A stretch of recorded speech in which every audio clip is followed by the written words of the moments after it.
a disabled millionaire's son, doomed to live just 6 months, was being gently fed by an orphan beggar girl outside Seattle's most exclusive medical center. But what happened next would shatter everything you think you know about wealth, poverty, and the power of human compassion.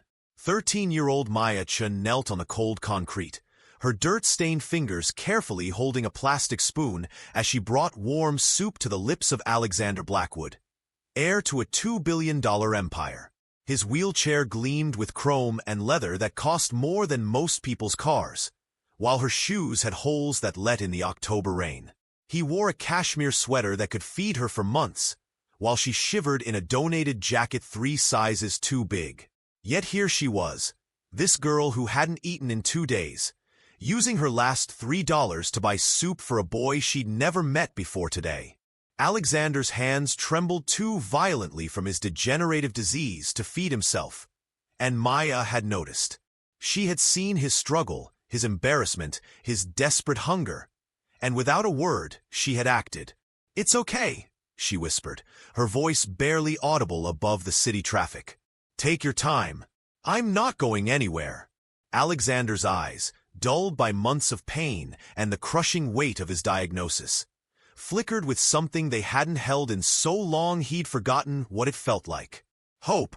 But this moment of pure kindness was about to trigger a chain of events that would expose dark family secrets, challenge the foundations of Seattle's most powerful dynasty, and prove that sometimes the greatest acts of love come from those who have the least to give. Have you ever witnessed kindness that defied all logic? A moment so pure it made you question everything you thought you knew about human nature? Because what Maya didn't know as she sat there feeding Alexander was that her parents' death 5 years ago wasn't the accident. She'd been told it was. And what Alexander didn't know was that this gentle girl holding the spoon would become the reason he'd find the strength to live his final months with joy instead of despair. If you're ready to discover how one act of compassion changed 2 lives forever, stay with me. And if this story touches your heart, please hit that like button and share your own experiences with unexpected kindness in the comments below. This is a story that will challenge everything you believe about fate, forgiveness, and the true meaning of wealth. Maya Chun learned early that the world was not kind to children like her. At 8 years old, she watched her parents die in what she was told was a construction accident, their car crushed by falling debris from a building site. With no relatives to claim her and an overwhelmed foster system, Maya slipped through the cracks like so many forgotten children do. By 13, she had been living on Seattle streets for 5 years. Her home was whatever doorway offered shelter from the rain. Her meals came from restaurant dumpsters and the occasional kindness of strangers. Her clothes were donations from charity bins, always too big or too small, always carrying the smell of other people's lives. But Maya had something that 5 years of hardship couldn't steal, a heart that still believed in goodness. While other street kids grew hard and suspicious, Maya remained gentle. She shared her food with stray animals. She helped elderly people carry their groceries. She smiled at everyone, even those who looked right through her as if she didn't exist. What Maya didn't know was that her parents' death wasn't a random accident. The construction company that cut corners on safety regulations, the company responsible for the falling debris that killed David and Lynn Chin, was a subsidiary of Blackwood Industries. The settlement had been quietly paid to avoid publicity, the records buried in legal paperwork that a 13-year-old orphan would never think to search for. Maya didn't know that just 15 miles away, in a mansion overlooking Puget Sound, the son of the man indirectly responsible for her parents' death was fighting his own battle with a world that seemed determined to break him. Alexander Blackwood should have had everything. At 14, he was the sole heir to Blackwood Industries, a construction empire worth over $2 billion. His father, Richard Blackwood, was one of the most powerful men in the Pacific Northwest. Their mansion had 23 rooms, a private chef, and a staff of 12. Alexander's bedroom was larger than most people's entire homes. But Alexander was dying. 6 months earlier, doctors had diagnosed him with a rare degenerative neurological disease. The condition was attacking his nervous system, causing tremors, muscle weakness, and progressive loss of motor control. The prognosis was devastating. 6 months to live, maybe 8 if he was lucky. There was no cure, no treatment that could slow the progression, no amount of money that could buy him more time. Richard Blackwood, a man who had built his empire by believing that everything had a price, discovered that his son's life was the one thing his billions couldn't purchase. He hired the best doctors, flew Alexander to specialists around the world, and funded research into experimental treatments. Nothing worked. As Alexander's condition worsened, he became increasingly isolated. His private tutors struggled to adapt to his declining motor skills. His few friends from the exclusive private school he'd attended grew uncomfortable around his wheelchair and trembling hands. Even the household staff, people who had known him since birth, began to treat him with the careful politeness reserved for the dying. Alexander spent his days staring out the floor-to-ceiling windows of his bedroom, watching the world continue without him. He felt like a ghost haunting his own life, present but not really living. The weight of his diagnosis, combined with the suffocating sympathy of everyone around him, had drained him of hope. His father, consumed by guilt and desperate to find a solution, threw himself deeper into his work. Richard's way of dealing with problems was to attack them with money and power, but Alexander's disease was immune to both. The distance between father and son grew wider each day, filled with unspoken fears and the terrible knowledge that time was running out. It was during one of Alexander's routine medical appointments at Seattle General's exclusive wing that fate decided to intervene in the most unexpected way possible. The October rain was particularly harsh that Tuesday evening. Maya had spent the day searching for returnable bottles and cans, managing to collect enough to buy a small container of soup from a nearby deli. She was looking for a dry place to eat when she noticed the commotion outside the medical center's main entrance. A sleek black Mercedes had pulled up to the curb, and a uniformed driver was carefully helping a boy in a wheelchair out of the vehicle. The boy looked to be about her age, with dark hair and pale skin that spoke of too many hours spent indoors. His hands shook as he tried to hold a water bottle, and Maya watched as it slipped from his grasp, rolling across the wet pavement. The driver, focused on maneuvering the expensive wheelchair, didn't notice the dropped bottle. Neither did the boy's father, a tall man in an expensive suit who was speaking rapidly into his phone, his voice carrying the authority of someone accustomed to being obeyed. "I don't care what the board thinks," the man was saying. "Push the Seattle project through. We're already behind schedule, and I won't accept any more delays." Maya recognized the tone. She'd heard it before from people who stepped over her on the sidewalk, people who saw obstacles as things to be removed rather than problems to be solved with compassion. But the boy in the wheelchair looked different. He looked lost. As the family group moved toward the hospital entrance, Maya noticed that the boy kept glancing back at his dropped water bottle. His father was still on his phone. The driver was folding up a ramp, and no one was paying attention to what the boy actually needed. Without thinking, Maya ran after the water bottle, scooping it up from the wet pavement. She caught up to them just as they reached the automatic doors. "Excuse me," she called out, her voice small but determined. "You dropped this." The father looked up from his phone, his expression shifting from annoyance to disgust as he took in Maya's appearance. Her clothes were damp from the rain, her sneakers were held together with duct tape, and her hair hung in tangles around her thin face. "Security," he called out sharply. "Remove this person from the premises." But Alexander had turned his wheelchair to face Maya, and for the first time in months, his eyes held genuine interest. "Wait," he said, his voice weak but clear. "She's trying to help." Maya held out the water bottle, her hand steady despite the intimidating presence of the man in the expensive suit. "I saw you drop it," she said simply.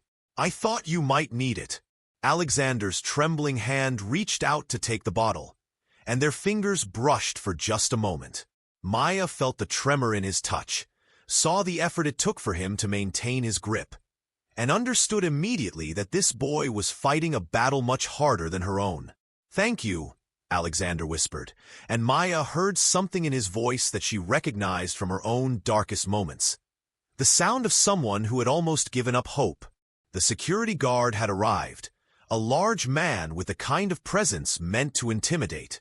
"Come on, kid," he said, not unkindly but firmly. "You can't be here." "It's okay," Maya said quickly, not wanting to cause trouble. She started to back away, but Alexander's voice stopped her. "What's your name?" he asked.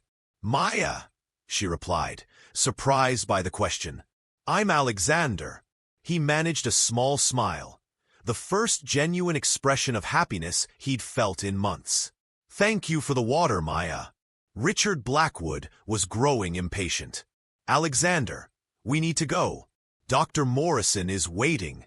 As they moved toward the hospital entrance, Maya watched them go. She noticed how Alexander's father walked slightly ahead, never looking back to check on his son. She saw how the driver treated the wheelchair like expensive equipment rather than a mobility aid for a person. Most of all, she saw how alone Alexander looked, surrounded by people but isolated by his circumstances. Maya made a decision that would change both their lives forever. Instead of walking away, she settled down on a bench across from the hospital entrance to wait. 2 hours later, the black Mercedes emerged from the underground parking garage. Through the tinted windows, Maya could see Alexander slumped in his wheelchair, looking even more defeated than before. She didn't know what had happened during his appointment, but she could read the despair in his posture. As the car pulled away, Maya noticed something that made her heart ache. Alexander had pressed his face to the window and was looking back at her, his eyes wide with something that looked like longing. That night, as Maya huddled in a doorway 6 blocks away, she couldn't stop thinking about the boy in the wheelchair. She'd seen plenty of wealthy people in her years on the street, and most of them looked right through her as if she didn't exist. But Alexander had seen her, really seen her, and in that moment of connection, she'd glimpsed a loneliness that matched her own. Maya had learned to survive by being invisible, by not drawing attention to herself or expecting anything from others. But something about Alexander's situation called to the part of her that still believed in kindness. She made a promise to herself that night. If she ever saw him again, she would find a way to help. She didn't have to wait long. The next Tuesday, Maya positioned herself across from the medical center at the same time as the previous week. Sure enough, the black Mercedes pulled up to the curb, and Alexander emerged in his wheelchair, looking even frilier than before. This time, Maya was ready. She had spent the morning collecting bottles and cans, and instead of buying food for herself, she had purchased a container of warm chicken soup from the deli down the street. She waited until Alexander's appointment was over, and his family had loaded him back into the car. As the Mercedes pulled away from the curb, Maya ran alongside it, tapping gently on Alexander's window. The car stopped, and the window rolled down. "Maya!" Alexander's voice was filled with surprise and something that might have been joy. "I brought you something," Maya said, holding up the container of soup. "I noticed you looked tired, and I thought you might be hungry." Richard Blackwood leaned forward from the front seat, his face dark with anger. "Driver, keep moving. Don't stop for—" "Please, Dad," Alexander interrupted, his voice stronger than Maya had heard it before. Just for a minute, there was something in his son's tone that made Richard pause. Alexander hadn't shown interest in anything for months, hadn't asked for anything, hadn't fought for anything. The fact that he was speaking up now, for this street child, was so unexpected that Richard found himself curious despite his instincts. 2 minutes, he said curtly.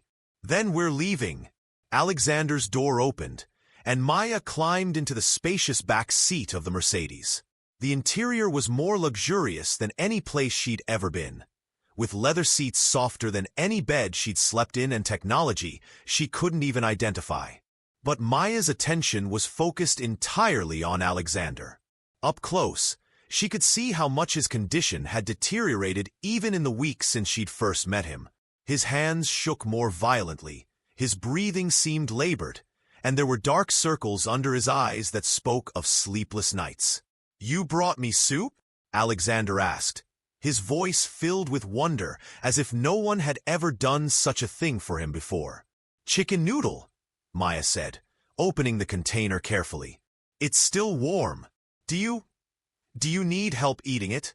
The question was asked so gently, with such complete absence of pity or judgment, that Alexander felt tears prick his eyes. Everyone in his life treated his increasing helplessness as either a tragedy to be mourned or a problem to be solved. Maya was the first person to simply offer practical help without making him feel broken. "Yes," he whispered, "I would like that very much." Maya took the plastic spoon that came with the soup and carefully filled it, blowing gently to cool the broth. "My mom used to do this when I was sick," she said softly. "She said food tastes better when someone who cares about you helps you eat it." As Maya brought the spoon to Alexander's lips, he felt something he hadn't experienced in months. The simple comfort of being cared for without conditions or expectations. Maya didn't flinch at his tremors, didn't rush him when he needed time to swallow, didn't make him feel like a burden. "This is really good," Alexander said after a few spoonfuls. "Thank you." "You're welcome," Maya replied, refilling the spoon. "Can I ask you something?" Alexander nodded. "Are you scared?" The question was asked with the directness that only children possess, cutting straight to the heart of things adults dance around. Alexander considered lying, giving her the brave face he showed everyone else. But something about Maya's presence made honesty feel safe. "Yes," he admitted. "I'm very scared." "Me too," Maya said simply. "But I think being scared is okay as long as you're not scared alone." From the front seat, Richard Blackwood found himself listening to this conversation with growing amazement. His son, who had barely spoken in weeks, was opening up to this homeless child in ways he never had with trained therapists or family members. "Time's up," Richard said, but his voice lacked its earlier harshness. Maya nodded and started to gather up the soup container, but Alexander's shaking hand reached out to stop her. "Will you come back next week?" he asked, and there was such hope in his voice that Maya felt her heart break a little. "If you want me to," she said. "I do. I really do." As Maya climbed out of the Mercedes, Alexander called after her. "Maya, how did you know I'd be here today?" Maya smiled, the first truly happy expression Richard had seen on anyone's face in months. "I hoped," she said simply. As the car pulled away, Richard found himself looking at his son in the rearview mirror. Alexander was staring out the back window, watching Maya until she disappeared from view, and for the first time since his diagnosis, he didn't look like he was dying. He looked like he was living. That night, Richard Blackwood did something he hadn't done in years. He asked his son about his day. "Tell me about the girl," Richard said, sitting on the edge of Alexander's bed.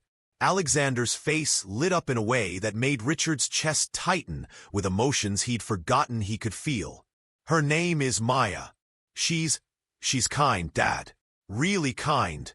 Not the kind of kind that people are because they feel sorry for me, but actually kind. Like it's just who she is. She's homeless," Richard pointed out, though not as harshly as he might have earlier.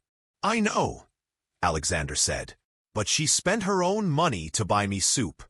She didn't have to do that. She doesn't even know me." Richard was quiet for a long moment. "What did you two talk about?" "She asked if I was scared," Alexander said. "And when I said yes, she said she was scared too, but that being scared was okay as long as you weren't scared alone." Richard felt something crack inside his chest. In all the months since Alexander's diagnosis, with all the doctors and specialists and therapists, no one had thought to simply acknowledge that fear was a natural response to dying. This homeless child had given his son something that all of Richard's money couldn't buy: the permission to be human. "Do you want to see her again?" Richard asked. Alexander's eyes widened with surprise. "You'd let me?" Richard looked at his son, really looked at him, and saw something he'd been too busy to notice before.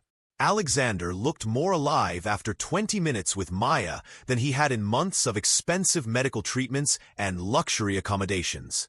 "We'll see," Richard said, which was the closest thing to a yes that Alexander had heard from his father in a very long time. The following Tuesday, Maya was waiting across from the medical center with another container of soup. This time, she'd managed to afford vegetable beef, and she'd even bought a small package of crackers to go with it. When the Mercedes pulled up, Alexander was watching for her through the window. The moment he saw her, his face broke into a smile that made Maya's heart sing. This time, Richard didn't object when Maya climbed into the car. He watched in the rearview mirror as she carefully fed his son, talking softly about her week, asking Alexander about his favorite books and movies, treating him like a normal teenager instead of a dying patient. "Maya," Richard said suddenly, surprising both children, "where do you live?" Maya's hand stilled on the spoon. She'd been dreading this question, knowing that the truth might end these precious moments with Alexander. "Different places," she said carefully. "She doesn't have a home, Dad," Alexander said quietly. "She lives on the street." Richard felt that crack in his chest widen. This child, who had nothing, was spending her meager resources to feed his son. She was giving Alexander something priceless: genuine human connection, while living in conditions that Richard couldn't even imagine. "How old are you, Maya?" Richard asked. 13, Maya replied, her voice barely above a whisper. "The same age as Alexander." Richard tried to picture his son surviving on the streets for even a single day and couldn't. Yet this girl had been doing it for years, and somehow she'd maintained a kindness and generosity that put most adults to shame. "What happened to your parents?" The question slipped out before Richard could stop himself. Maya's face clouded over. "They died in an accident when I was 8. A construction site. Something fell on their car." Richard felt the blood drain from his face. Construction accident. 5 years ago. The timing was too coincidental, the details too familiar. He made a mental note to have his assistant pull the records of all construction-related settlements from that time period. "I'm sorry," Richard said, and he meant it more than Maya could possibly know. "It's okay," Maya said, though her voice was sad. "They were good people. They taught me to be kind to others, especially people who are hurting." Alexander reached out with his trembling hand and touched Maya's arm. "I'm glad they taught you that," he said softly. As the weeks passed, Maya's Tuesday visits became the highlight of Alexander's week. She would arrive with soup or sandwiches, always something warm and nourishing, and she would sit with him in the back of the Mercedes, feeding him and talking about everything and nothing. Maya told Alexander about the books she found in library dumpsters and read by streetlight. Alexander told Maya about the private tutors and expensive schools that had never taught him how to be happy. Maya described the kindness of strangers who sometimes shared their food with her. Alexander talked about the loneliness of being surrounded by people who saw him as a medical condition rather than a person. Through these conversations, they discovered that despite their vastly different circumstances, they understood each other in ways that no one else in their lives did. They were both children facing impossible situations, both struggling with fear and uncertainty, both hungry for genuine human connection. Richard found himself looking forward to these Tuesday encounters almost as much as his son did. He began to see Maya not as a homeless nuisance, but as a remarkable young person whose presence was literally keeping his son alive. Alexander's appetite improved, his mood brightened, and for the first time since his diagnosis, he began talking about things he wanted to do rather than dwelling on his approaching death. But Richard's investigation into Maya's background was yielding results that made him sick with guilt and shame. David and Lin Chen had been killed when a poorly secured crane at a Blackwood Industries construction site had collapsed, sending a steel beam through their car windshield. The accident had been caused by corner-cutting and safety violations that Richard's company had covered up through legal settlements and non-disclosure agreements. Maya's parents had died because Richard Blackwood had prioritized profits over safety, and now their orphan daughter was using her last dollars to feed his dying son, showing more compassion in her 13 years than Richard had shown in his entire adult life. The irony was devastating. The girl who was saving his son's spirit was the daughter of people his company had killed through negligence. Maya was showing kindness to the family that had destroyed hers, and she had no idea. Richard struggled with whether to tell Alexander the truth. His son was dying, and Maya's friendship was one of the few bright spots in his remaining time. Would revealing the connection between their families destroy that friendship? Would it be cruel to burden Alexander with this knowledge when he had so little time left? But the decision was taken out of Richard's hands when Maya's past caught up with her in the most unexpected way. It was a particularly cold Tuesday in November, when Maya arrived at the medical center looking more exhausted than usual. She'd been sick with a fever for several days, but had refused to miss her appointment with Alexander. She'd managed to buy him a container of tomato soup, but she was swaying on her feet as she waited for the Mercedes to arrive. When Alexander saw her, he immediately knew something was wrong. "Maya, you look terrible," he said with concern. "I'm okay," Maya insisted, though her voice was weak. "I brought you soup." As she climbed into the car, Richard noticed her flushed cheeks and glassy eyes. "Child, you're burning up with fever," he said. "I'm fine," Maya repeated. But as she reached for the soup container, she collapsed against the car door. "Driver, to the hospital. Now," Richard commanded. "No," Maya protested weakly. "I can't afford a hospital. I just need to rest." "You're not paying for anything," Richard said firmly. "Alexander, hold her steady." As they rushed Maya into the emergency room, Alexander held her hand, his own tremors forgotten in his concern for his friend. "She's going to be okay, isn't she, Dad?" he asked. Richard looked at his son, saw the fear in his eyes at the thought of losing the one person who truly understood him, and made a decision that would change all their lives. "She's going to be fine," Richard said, "and she's never going to be homeless again." While Maya was being treated for pneumonia and severe malnutrition, Richard made a series of phone calls that set wheels in motion he'd been considering for weeks. By the time Maya woke up in a private hospital room, her entire world had changed. "Where am I?" Maya asked groggily, looking around at the clean white walls and comfortable bed. "You're in the hospital," Alexander said from a chair beside her bed. "You've been sick." "I can't pay for this," Maya said, trying to sit up. "You don't need to," Richard said, entering the room with a folder of papers. "Maya, I need to tell you something important. About your parents." Maya's eyes widened with fear. "What about them?" Richard sat down heavily, the weight of his guilt making it hard to speak. "The construction accident that killed them. It wasn't just an accident. It was caused by safety violations at a site owned by my company. I am responsible for their deaths." The room fell silent except for the beeping of medical monitors. Maya stared at Richard, trying to process what he'd just told her. "You killed my parents," she whispered. "Not directly, but yes. My company's negligence caused the accident that took their lives." Alexander looked back and forth between his father and Maya, his face pale with shock. "Dad, what are you saying?"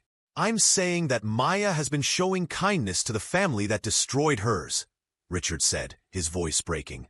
She's been feeding you, caring for you, loving you, and we're the reason she's been alone all these years. Maya was quiet for a long time, her mind reeling. Finally, she looked up at Richard with eyes that held no anger, only sadness. "Did you know?"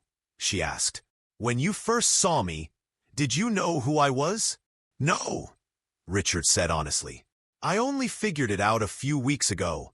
I've been trying to decide what to do with the information." "And now?" Maya asked. Richard pulled out the folder of papers. "Now I want to make things right, if you'll let me. I want to adopt you, Maya. I want to give you a home, a family, a future. I can't bring your parents back, but I can make sure you never have to live on the streets again."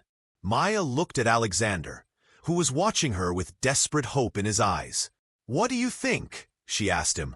"I think," Alexander said slowly, "that maybe this is why we found each other.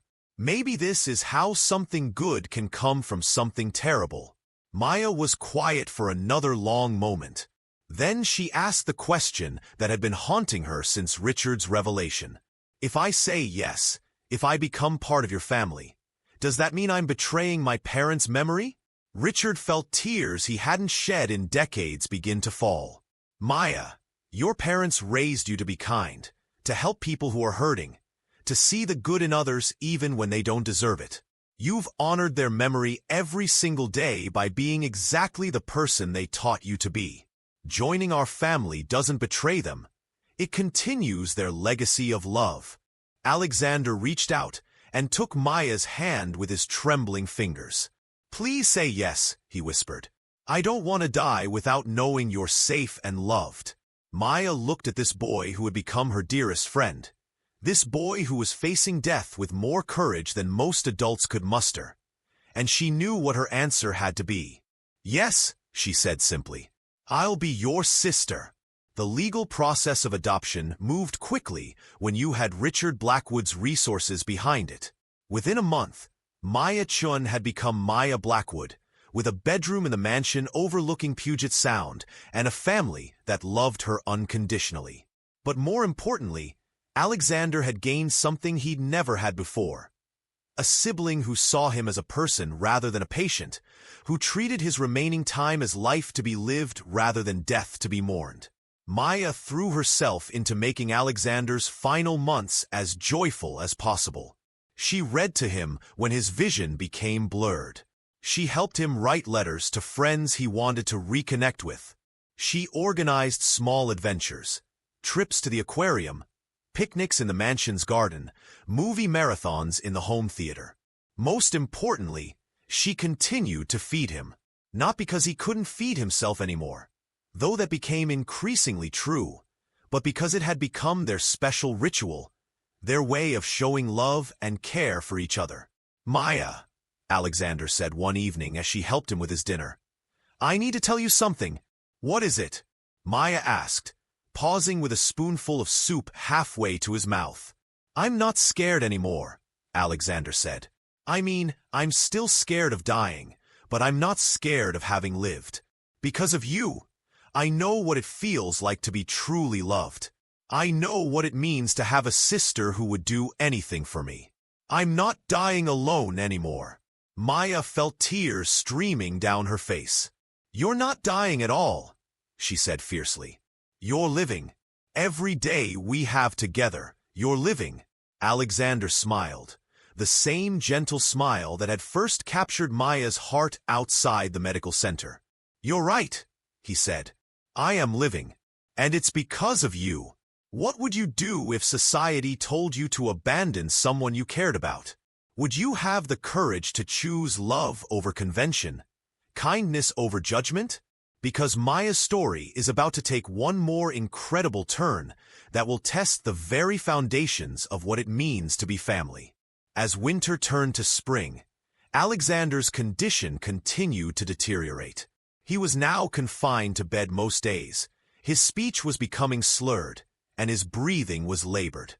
The doctors had revised their timeline. He had weeks, not months.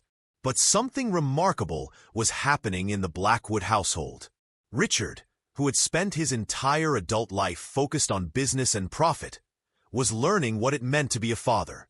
He spent hours at Alexander's bedside, reading to him, talking about memories from Alexander's childhood, and marveling at the wisdom his 14-year-old son had gained through his friendship with Maya. Maya had transformed from a frightened street child into a confident young woman who managed Alexander's care with the skill of a trained nurse and the love of a devoted sister.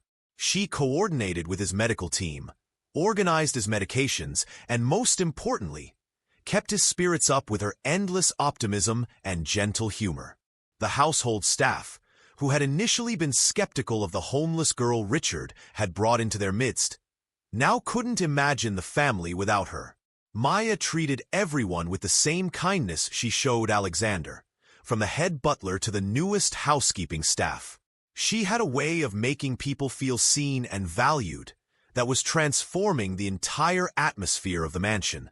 But it was the relationship between Maya and Alexander that truly amazed everyone who witnessed it. They had developed their own language of looks and gestures, their own private jokes and shared memories.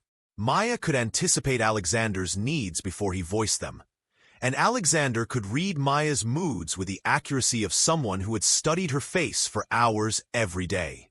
On a warm April morning, Alexander woke up knowing that this would be one of his last good days. His breathing was more difficult, his vision was blurring, and he could feel his body beginning to shut down. But his mind was clear, and there was something he needed to do. "Maya!" he called softly. She was there instantly, as she always was. "What do you need?" she asked. "I need to go outside," Alexander said.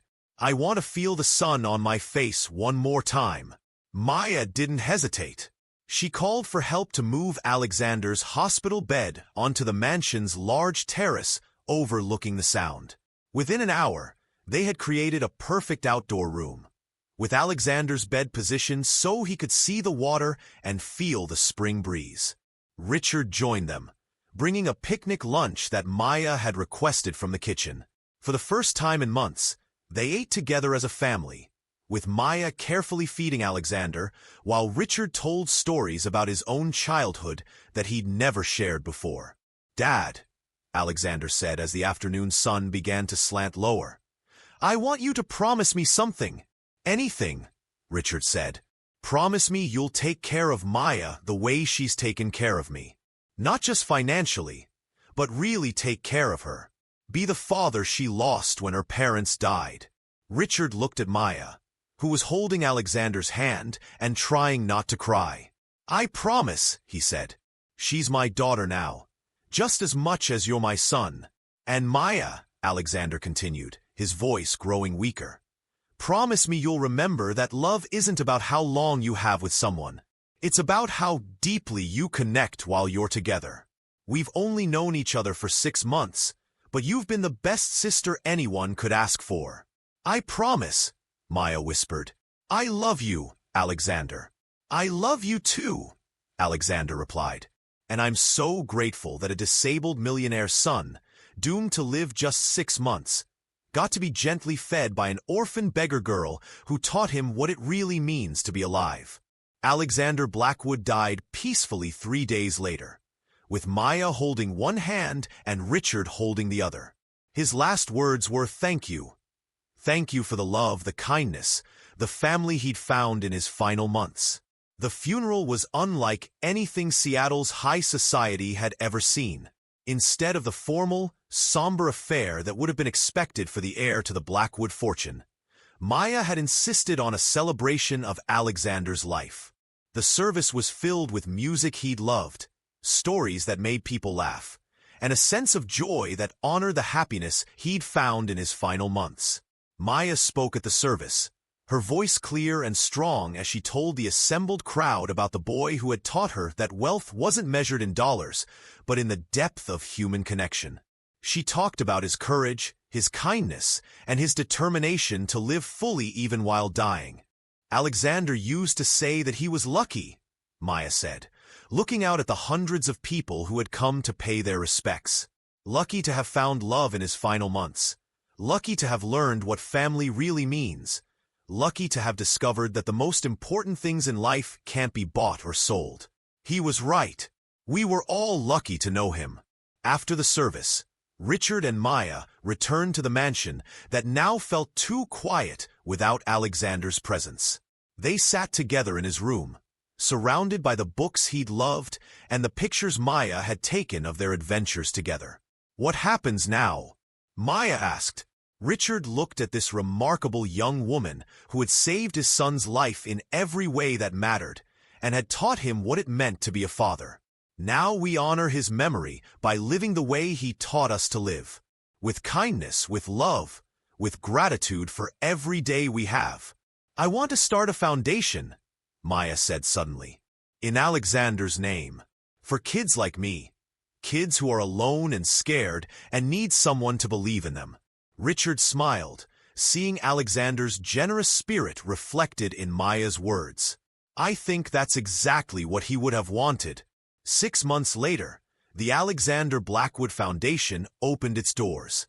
The foundation provided housing, education, and support services for homeless and at-risk youth throughout the Pacific Northwest. Maya, now 15, served as the foundation's youth ambassador, sharing her story and advocating for children who had been forgotten by society. Richard had kept his promise to Alexander.